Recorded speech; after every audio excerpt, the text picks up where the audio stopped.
Hello दोस्तों, आज इस वीडियो में हम ऐसे राज्य के बारे में जानेंगे जिसे रजवाड़ों की धरती या राजाओं की भूमि तथा ये अपने राजमहलों के आर्किटेक्चरल ब्यूटी के रूप में भी मशहूर है, जो पृथ्वीराज चौहान, राणा सांगा और महाराणा प्रताप की धरती के रूप में भी जाना जाता है और ये भारत के सबसे बड़े राज्यों में भी शामिल है। चलिए हम भारत के राज्य राजस्थान की हिस्ट्री, कल्चर और विभिन्न पहलुओं के बारे में जानेंगे। वीडियो में आगे बढ़ने से पहले हमारे चैनल रहमान हिस्टोरिकल इन्फो को सब्सक्राइब भी कर लीजिए और बेल आइकन दबाना मत भूलिएगा। राजस्थान आबादी के हिसाब से 7वें नंबर पर है और इसकी सीमाएं पंजाब, हरियाणा, उत्तर प्रदेश, मध्य प्रदेश, गुजरात और भारत पाकिस्तान की सीमाओं से भी लगती हैं। यहाँ राजस्थानी, मारवाड़ी और हिंदी मुख्य भाषाएं बोली जाती हैं। सबसे ज्यादा 88% हिंदूज, 9% मुस्लिम, 1% सिख और 0.9% जैन कम्युनिटी के लोग भी रहते हैं। राजस्थान अपने सूती वस्त्र उद्योग, चीनी उद्योग, सीमेंट उद्योग, कांच उद्योग और ऊन उद्योग के लिए बहुत प्रसिद्ध है। राजस्थानी कल्चर में महिलाएं रंग बिरंगे घाघरा और चोली तथा पुरुष धोती और अंगरखा के साथ पगड़ी पहनते हैं। यहाँ के खाने में दाल बाटी चूरमा दुनिया भर में प्रसिद्ध है और प्रसिद्ध खानों में मावा मालपुआ, बीकानेरी रसगुल्ला, गट्टे की सब्जी, हल्दी का साग है। यहाँ के फेमस टूरिस्ट डेस्टिनेशन में हवा महल, जल महल, Jaisalmer fort, Chittorgarh fort, Nahargarh fort, city palace of Jaipur and Udaipur हैं। राजस्थान की हिस्ट्री। राजस्थान का नाम अपनी अनूठी संस्कृति और परंपराओं के लिए भी जाना जाता है। साल 1949 में राज्य के तौर पर यह अस्तित्व में आया। राजस्थान इतिहास की दृष्टि से अत्यंत समृद्ध वाला राज्य है। राजपूताना शासन के दौरान यहाँ काफी विकास हुआ। इस क्षेत्र में राजपूत सम्राटों ने बहुत सारी महत्वपूर्ण इमारतें, मंदिरों और महलों का निर्माण करवाया। प्रागैतिहासिक काल। राजस्थान में मानव बस्ती का इतिहास लगभग 1 लाख साल पुराना है। लगभग 5000 से 2000 ईसा पूर्व तक राजस्थान के कई क्षेत्र सिंधु घाटी सभ्यता के स्थल थे। कालीबंगा राजस्थान का मुख्य सिंधु स्थल था और यहाँ फायर अल्टर्स मिली है। कालीबंगा हनुमानगढ़ किले के पीलीबंगा तहसील में स्थित एक शहर है। कालीबंगा सिंधु घाटी सभ्यता की एक प्रमुख प्रांतीय राजधानी थी। लगभग 2000 ईसा पूर्व में सरस्वती नदी राज्य में अरावली पर्वत श्रृंखला से होकर बहती थी। मत्स्य साम्राज्य सबसे महत्वपूर्ण वैदिक साम्राज्यों में से एक था। ये राज्य 16 महाजनपदों का भी हिस्सा था। राज्य का अधिपति राजा विराट था, जिसने पांडवों के साथ कुरुक्षेत्र युद्ध में भाग लिया था। काल के बाद राजस्थान पर कई महाजनपदों का शासन था, जिनमें मत्स्य, सूरसेन, कुरु, अर्जुनयान, सिवी और अन्य शामिल थे। विदेशी साम्राज्यों कुषाणों और हुणों ने पश्चिमी और पूर्वोत्तर राजस्थान के कुछ हिस्सों पर 100 से 300 ईस्वी तक शासन किया। मध्यकाल। प्रारंभिक मध्यकाल में कई राजपूत राज्यों का उदय हुआ, जैसे अजमेर के चौहान, मेवाड़ के सिसोदिया, मारवाड़ के गुर्जर, प्रतिहार और राठौड़।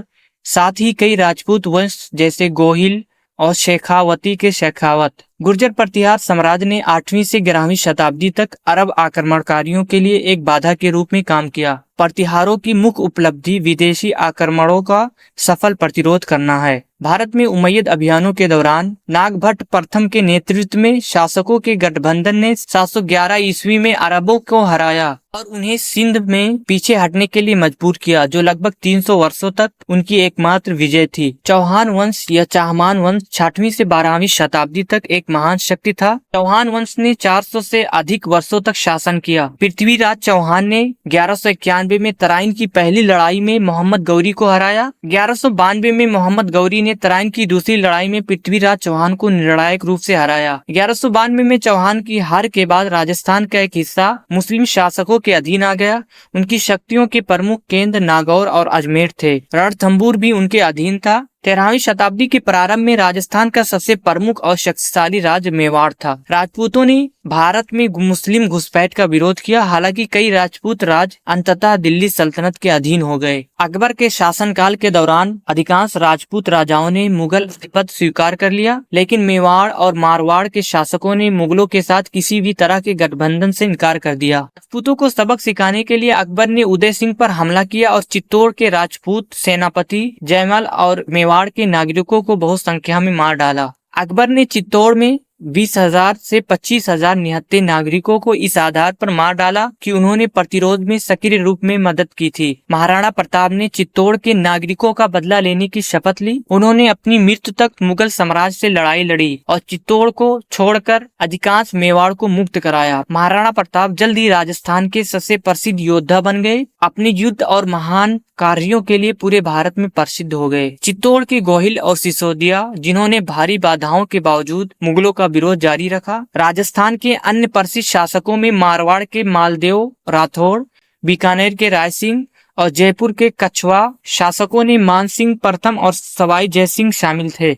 आधुनिक काल 19वीं शताब्दी में राजपूत राज्य समाप्त हो गए। वे लगातार युद्धों के बाद और मराठा सम्राट द्वारा आर्थिक रूप से और जनशक्ति में समाप्त हो गए। अपने राज्यों को अस्थिरता, विद्रोह और डाकुओं से बचाने के लिए राजपूत राजाओं ने 19वीं शताब्दी के शुरुआत में ब्रिटिश आधिपत्य को स्वीकार करते हुए और आंतरिक स्वायत्तता के बदले में अपने बाहरी मामलों पर नियंत्रण करते हुए अंग्रेजों के साथ संधियों का समापन किया। बीकानेर राज्य के महाराजा गंगा सिंह आधुनिक काल के उल्लेखनीय शासक थे। उनकी सबसे बड़ी उपलब्धि 1927 में गंग नहर परियोजना का पूरा होना था। राजस्थान के कई सबसे महत्वपूर्ण वास्तुशिल्प कार्यों में जंतर मंतर, दिलवाड़ा मंदिर, लेक पैलेस रिजॉर्ट, जयपुर का सिटी पैलेस, उदयपुर का सिटी पैलेस, चित्तौड़गढ़ किला, जैसलमेर हवेलियां और कुंभलगढ़ किले, जिसे भारत की महान दीवार के रूप में भी जाना जाता है, शामिल हैं। अंग्रेजों ने राजस्थान के शासकों के साथ कई संधियां की और स्थानीय शासकों को सहयोग भी बनाया, जिन्हें अपनी रियासतों पर शासन करने की अनुमति भी दी। ये अवधि काल और आर्थिक शोषण से चिन्हित थी। राजपूताना एजेंसी ब्रिटिश भारतीय साम्राज्य का एक राजनीतिक कार्यालय था जो राजपूताना में देशी राज्यों के संग्रह से निपटता था। 1947 में भारत की आजादी के बाद राजपूताना की विभिन्न रियासतों को 7 चरणों में एकीकृत किया गया और 1 नवंबर 1956 को वर्तमान राजस्थान राज्य का गठन किया गया। अगर आपको वीडियो अच्छा लगा तो लाइक, शेयर और सब्सक्राइब करना ना भूलें। शुक्रिया।